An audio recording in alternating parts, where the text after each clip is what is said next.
আসসালামু আলাইকুম প্রিয় ভিউয়ার্স, দেখতে পাচ্ছেন এখানে একটি পিসি দেখতে পাচ্ছেন। তো এই পিসিতে যে আমাদের পিসিটা চালু হচ্ছিল না। আপনাদের যদি এই ধরনের কারোর কম্পিউটারে পিসি যদি রান না হয়, সেক্ষেত্রে আপনারা যে কাজটি করবেন, প্রথমে আপনারা এই যে এখান থেকে যে কোনো একটা পাওয়ার কেবল দিয়া এরকম একটা পাওয়ার কেবল এখানে প্রবেশ করে এখান থেকে আপনারা পাওয়ার সাপ্লাইটা চেক করতে পারেন। এক্ষেত্রে পাওয়ার সাপ্লাইয়ের এই যে কেবলগুলো দেখতে পাচ্ছেন, এখানে যে সবুজ কেবলটা 4 নম্বর, এই 4 নম্বর সবুজ কেবলের এই আগে পিছে যে কালো কেবল দুটি দেখতে পাচ্ছেন, অর্থাৎ এই সবুজ কেবলের সাথে কালো যে কোনো 4-5 বা 3-4 শর্ট করলেই দেখবেন যে আপনাদের এই পাওয়ার সাপ্লাইয়ের এই ফ্যানটি চালু হচ্ছে।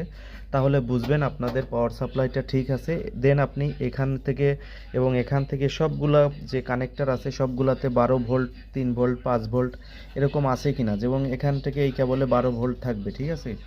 এরকমভাবে চেক করলে আপনাদের পাওয়ার সাপ্লাইটি ভালো আছে কিনা বুঝতে পারবেন। দেন যে কাজটি করবেন, আমার যে সমস্যাটা হয়েছিল, আমার এখানে সুইচের তারটি কেটে গিয়েছিল, আমি পুনরায় এই সুইচের তারটি এখানে সোল্ডারিং করে দিয়েছি। দেন এখন আমি যদি এখানে পাওয়ারটা রান করি, আমি এখন পাওয়ার সাপ্লাইয়ের কেবলটি প্রবেশ করিলাম এবং দেখতে পাচ্ছেন এখানে কিন্তু আমার ফ্যানটি ঘুরছে না। তো আমি যখন এই যে এই সুইচটি যখন আমি প্রবেশ করব, এই যে সুইচটি প্রবেশ করলাম, দেখতে পাচ্ছেন আমার ফ্যানটি ঘোরা শুরু করছে। এভাবেই মূলত আপনারা সমাধান করতে পারেন। ধন্যবাদ সবাইকে। আসসালামু আলাইকুম।